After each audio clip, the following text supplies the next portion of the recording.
sharing their disappointment with wildlife officials after a deer they came to love was euthanized.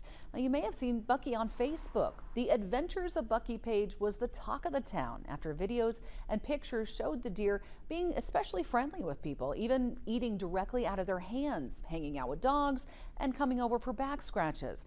After several reports to Kansas Department of Wildlife and Parks about safety concerns, the deer was humanely euthanized Tuesday. People in Northeast Hutchinson say this experience really shows what community is.